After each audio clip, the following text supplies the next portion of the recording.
Maître Mignard, bonjour. Bonjour. À La Haye, le procès de Laurent Gbagbo et de Charles Blé Goudet, son ex-ministre, devant la Cour pénale internationale a repris il y a quelques semaines. La défense demande un non-lieu pour Laurent Gbagbo et Charles Blé Goudet, arguant de la faiblesse des pièces présentées par l'accusation, notamment la publication de fausses vidéos. N'est-ce pas de nature à inquiéter le régime ivoirien ?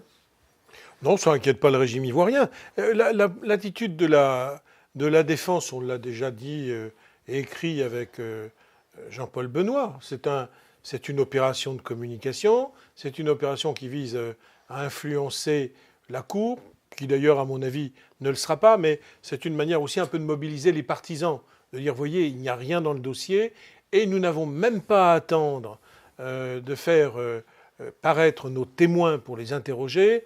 Au stade même de l'accusation, lorsque celle-ci a fini son travail, il n'y a rien. C'est une opération qu'on avait d'ailleurs considérée comme étant un bluff. C'est normal. Moi, j'ai l'habitude du droit criminel. Je sais bien que ça fait partie d'un jeu d'audience. Il l'utilise. D'ailleurs, c'est pas mal, puisque ça vous permet à vous de poser des questions et de dire « Ah bon, il n'y avait donc rien dans les pièces de l'accusation ». Mais même l'accusation a reconnu l'emploi quand même de fausses vidéos. Oui, parce que l'accusation est d'une grande honnêteté.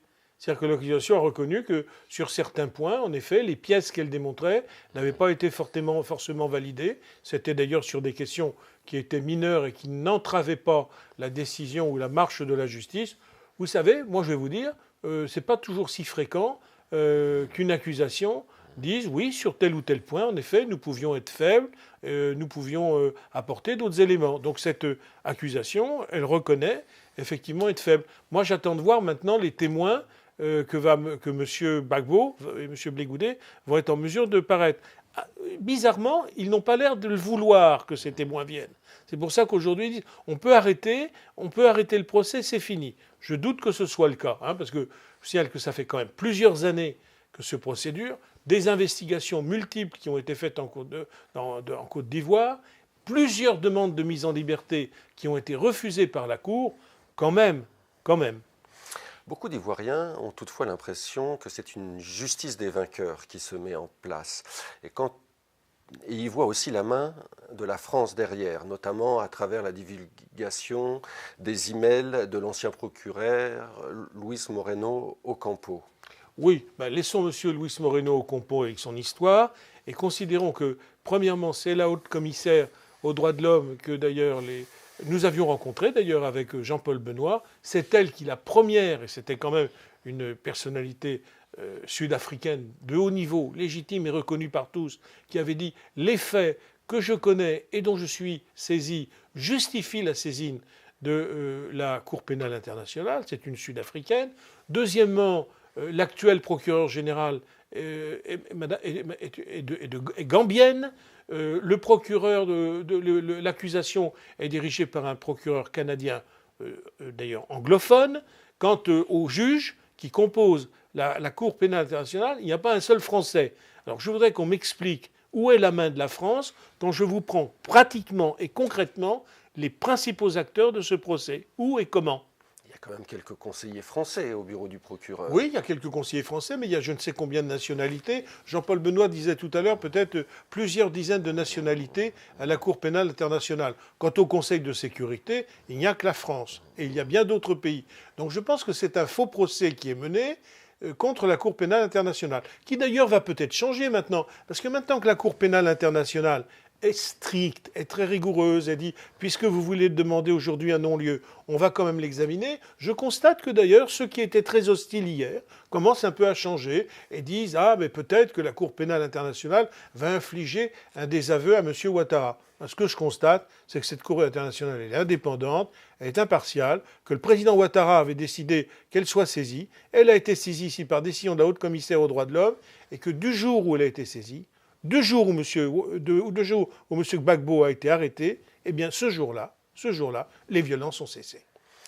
La faiblesse de la Cour pénale internationale Ne tient-elle pas aussi à sa remise en cause par certains des plus grands dirigeants de la planète? Par exemple? Vladimir Poutine, par exemple, Oui. qui annonce que la Russie tourne le dos à la cour, et Oui. surtout Donald Trump, Oui. qui récemment disait, je le cite, « Les États-Unis n'apporteront aucun soutien ou reconnaissance à la CPI. Nous n'abandonnerons jamais la souveraineté américaine à une bureaucratie mondiale non élue et irresponsable ». Ce sont des mots très forts. Oui, sauf que la justice américaine, elle décide d'être la justice du monde. Elle crée des corridors qui fait qu'elle elle déclare qu'elle est universelle et qu'elle peut aller dans n'importe quelle partie du monde et qu'elle est compétente dès lors qu'un seul intérêt américain serait en cause. Aucun autre pays au monde ne prétend avoir une telle souveraineté en matière judiciaire sur le monde. Voilà M. Trump. De toute façon, M. Trump, il quitte tout. Il s'en va de partout. Alors, il n'y a pas de raison que sur ce point, il veuille. Je rappelle d'ailleurs que ce sont les républicains ultra-conservateurs qui ont cette position. M. Obama s'était beaucoup rapproché de la Cour pénale internationale et était allé même très loin dans un début de coopération. Voilà pour les États-Unis.